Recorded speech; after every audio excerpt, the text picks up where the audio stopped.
Hello friends, तो आज हम स्टैटिस्टिकल इंडिपेंडेंस का स्टडी करेंगे। तो इससे पहले हमने देखा कि जो हमारा सिस्टम है that is consist of large number of N particles. जो प्रीवियस लेक्चर था हमारा, तो वो बेस था कि हमारे जो सिस्टम है उसमें क्या है, large number of N particles हैं। फाइन। अब ये N number of large particles जो हैं, अगर मैं कंसीडर करूं कि इसमें बहुत सारे क्या है, सिस्टम है, नॉट सब सिस्टम बट सिस्टम।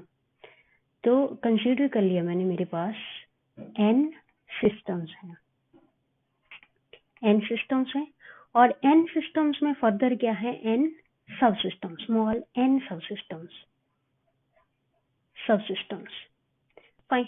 तो सिस्टम जो होंगे, because these are systems n1 n2 n3 n4 n5 and n6, these are systems. तो ये सिस्टम्स कैसे हैं, क्लोज्ड हैं। Fine, all the systems are closed. अब ये क्लोज्ड क्या है, बिकॉज अब सब सिस्टम की बात नहीं कर रही हूँ मैं, सब सिस्टम क्या है, क्लोज नहीं होंगे, they are quasi close systems. But system जो है वो क्लोज सिस्टम है। व्हाई? बिकॉज अगर मैं कंसीडर करूँ दो systems n1 and n2, if I consider n1 n1 n1 and n2, then क्या होगा, यहाँ पे जो सिस्टम है n1 और n2, ये अपना एनर्जी जो है एक दूसरे को शेयर नहीं करेंगे। फाइन। अगर एनर्जी शेयर नहीं कर रहे हैं ये एक दूसरे के साथ, और ये इनका इंटरेक्शन जो है n1 पार्टिकल का n2 पार्टिकल के साथ जो है इंटरेक्शन नील है, तो हम कह सकते हैं इंटरेक्शन जो है सिस्टम का दैट इज नील। तो इसलिए हम इनको क्या कहेंगे, सिस्टम्स जो है हमारे पास, इनको हम क्या कहेंगे, दे आर क्लोज्ड वन। भाई in case of sub system में ऐसा बिल्कुल भी नहीं है जी। तो आज हम जो है स्टडी करने वाले हैं यहाँ पे कि सब सिस्टम मैंने ये कंसीडर किया, ये मेरे पास जो है इसको मैं सब सिस्टम कंसीडर करूंगी। ओके, सब सिस्टम। तो ये सब सिस्टम जो है मेरे पास, अगर मैं इसमें स्टडी करूं कि ये स्टैटिस्टिकली इंडिपेंडेंट कैसे हुए, तो इसके बारे में हम जानेंगे। So let us say I have a subsystem having n number of particles, again n particles, and I consider that there are large number of n particles having almost 10 raised to power 20 or 23 atoms, particles. Okay, तो अब मैंने क्या किया, यहाँ पे एक consider कर लिए स्मॉल आपके सब systems having densities ρ1 and ρ2। Okay, तो ये क्या है, आपके सब systems n1 small n1 and small n2, ये सब सिस्टम्स है। तो अब मुझे जानना है कि एक सिस्टम जो है दूसरे सिस्टम के साथ कैसा है, क्लोज्ड है। बट क्या यही चीज जो है सब सिस्टम्स के लिए अप्लाई होती है कि नहीं होती है? तो सब सिस्टम का बिहेवियर कैसा रहता है, मान लीजिए मेरे पास एक सब सिस्टम है और ये दूसरा सब सिस्टम है। ओके, अब इसमें जो नंबर ऑफ पार्टिकल्स हैं इस तरह से बैठे हुए हैं जी, इस तरह से। सो यहाँ पे अगर हम चेक करें तो यहाँ पे सरफेस पे जो एलिमेंट होंगे यहाँ पे ड्रॉन कर रखे हैं यहाँ। ओके, सो ये ब्लू कलर, सॉरी जो आपका ये येलो कलर है, ये येलो कलर की जो एनर्जी है इसको हमने E2 से डिफाइन किया है, और E1 जो है आपका यहाँ पे वो आपकी सरफेस एनर्जी होगी। ओके, यहाँ पे लिख भी रखा है that is surface energy and internal energy. So again यहाँ पे लिखा है that is E2 is greater than E1। सो ये चीज क्या है जी, बिकॉज हमारा जो एलिमेंट है, नंबर ऑफ पार्टिकल के जो पार्टिकल है सब सिस्टम में, अब देखिए यहाँ पे इंट्रैक्शन जो है, सरफेस के एलिमेंट का जो इंट्रैक्शन है दूसरे सरफेस के एलिमेंट के साथ, दूसरे के साथ क्या करेगा, इनका इंटरेक्शन किस वजह से हो रहा है, इसके सरफेस एलिमेंट से और इस वाले सरफेस के एलिमेंट से। ओके, बिकॉज इनके सरफेस एक दूसरे के साथ इंटरेक्ट करेंगे तभी इनका इंटरेक्शन एनर्जी जो है एक जगह से दूसरी जगह जा पाएगा। फाइन, तो अगर मेरे पास number of element at the surface, number of element at the surface of a sub system जितना ज्यादा होगा, इंटरेक्शन एनर्जी क्या होगा, उतना ही ज्यादा होगा। ओके, लेकिन अगर मैं साइज इंक्रीज करूं, if I increase the size of subsystem, if I increase the size of subsystem, then क्या होगा, number of elements, number of particles will be increases। okay, number of particle increase हुए तो क्या होगा, surface के जो elements होंगे, surface का जो इंट्रैक्शन होगा दूसरे सरफेस के साथ, that will become less। okay, means increase of surface, increase in surface क्या देगा ये हमें, reduction in interaction, reduction in interaction. Okay, size बढ़ाया, इंट्रैक्शन क्या हुआ, कम हुआ। So means large number of particles अगर हम इंक्लूड करें यहाँ किसी सिस्टम में, लार्ज नंबर ऑफ पार्टिकल लें हम, तो इंट्रैक्शन, सरफेस का इंट्रैक्शन जो हो गया, क्या हो गया, वो कम हो गया। ओके, तो इस तरह से ये मेरे पास क्या है, नंबर ऑफ सब सिस्टम्स है किसी एक सिस्टम में। ये लार्ज जो है ये मैंने क्या ले रखा है, एक सिस्टम। अब सिस्टम में फर्दर सब सिस्टम डिवाइड किए हुए इस तरीके से, दो दिखाए हुए हैं यहाँ पे।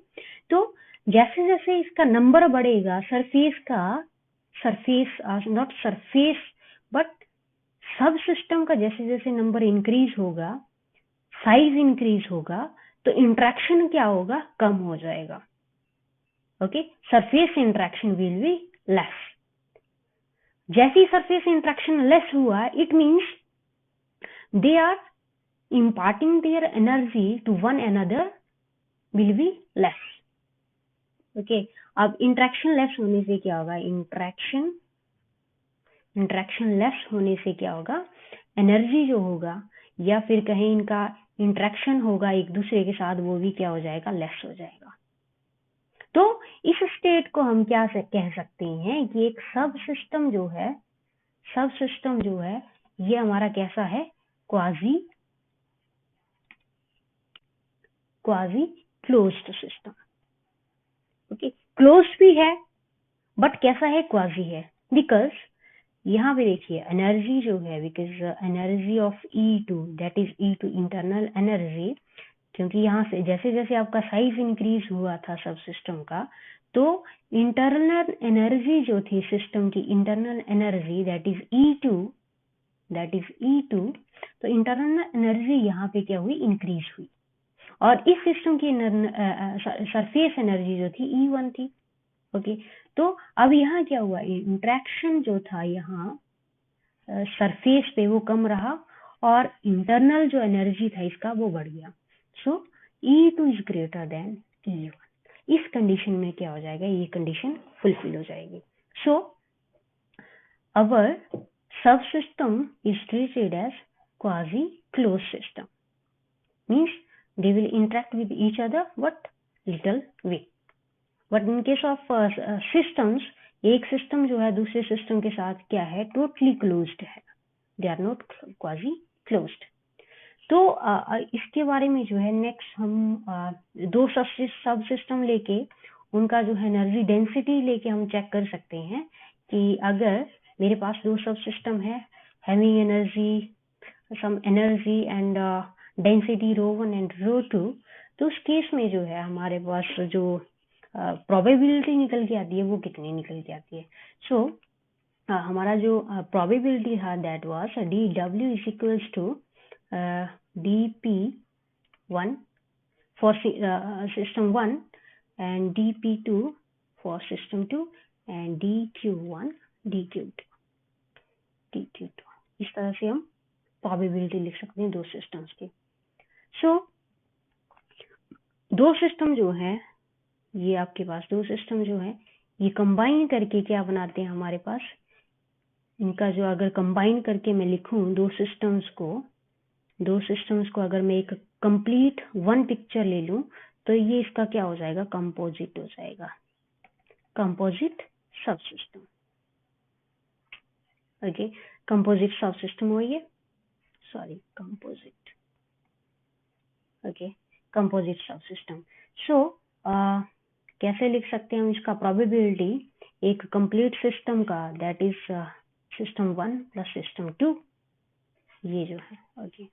तो इसका एनर्जी निकल गया हमारे पास, sorry not energy but volume element जो होगा ईच सब सिस्टम का वो कितना होगा, dp विद कंपोजिट, क्योंकि कंपोजिट है, कंपोजिट का लिखेंगे पहले हम, कंपोजिट सब सिस्टम का लिखेंगे, ठीक है, dq12 energy sorry momentum, position and momentum and position momentum for one particle or position or momentum for second particle या second subsystem। okay, so further अगर मैंने इसका in terms of density लिखना हो तो density की terms में जो composite है that is 1 2 composite subsystem that is 1 2 dp12 और dq12 is equals to rho 1 dp1 dq1 and dp2 dq2।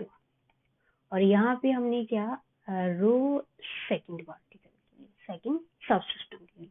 तो इस तरह से हम देख सकते हैं हमारा जो ये फर्स्ट सब सिस्टम है, सेकंड सब सिस्टम है, इसको कंबाइन करके जो है कंपोजिट सब सिस्टम इस तरह से लिखा जा सकता है। और simply in terms of density में लिखना हो अगर तो कैसे लिखेंगे, rho 1 2 is equals to rho 1 into rho 2।